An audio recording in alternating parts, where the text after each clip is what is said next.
Action mo ito, ipakita. Na, matag, isuhan ito. May kailangan yan ng consecrate. Ano man? Hindi na maikot na iluwas sa Diyos. Igahit ka sa kalibutan.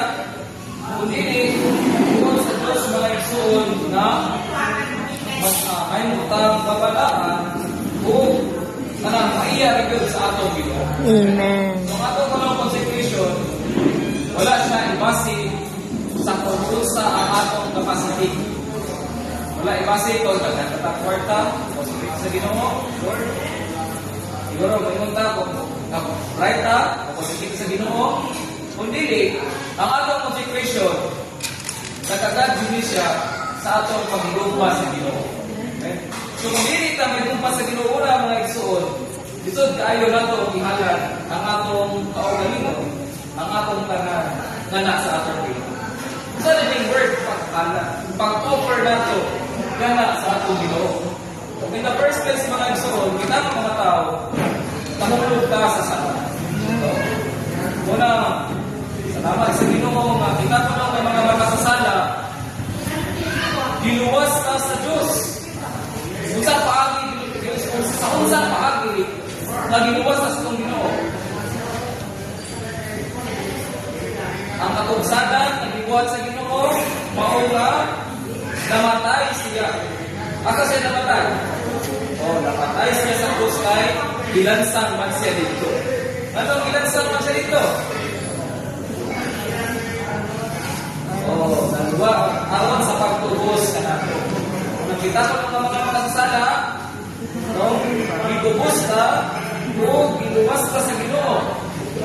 Para asa man? Anong gitubos mo ka sa Ginoo? Para sa mapasay doon. Then sa laing bakit, aron yun na makatinabuhi ta, dili na sa atong kaugalingon, kundi tinahaga na sa Ginoo na nagpugyan sa iyang kinabuhi ang hinato na Amen. Then, sa iyang kamatayon, so na ang katugsanan, no? Okay, naman naman ito, accomplish naman niya ang crucifixion. Pero ano, nabagnaw ko man siya.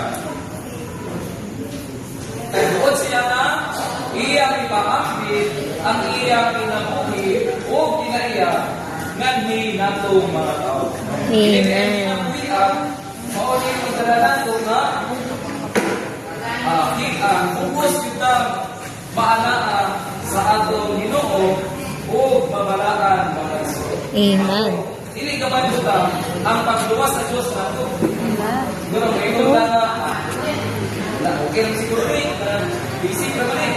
Pero mga iso, nalang purpose, ito yung Ginoo, yan ang giluwas na Diyos. Amen. Kundi ang Diyos na maalang taniya. Amen. That's why kung ma-realize nato na naginhanglan niya ang Diyos nato, especially kita na mga young people, sa ato, best nung na naginhanglan niya nato i-halat ang atong kaugalingon gana gyud sa Ginoo. Sa kamatigayon sa Diyos, huwag man siya nga mausag sa sagol sa tao. Gamiton din niya ang tao sa pagtuman sa iyang puyo. Nakita na mga pinilik, tulubos, luwas ka katawan sa itong Diyos, masayod na mga igsuon na gamiton ka sa Diyos.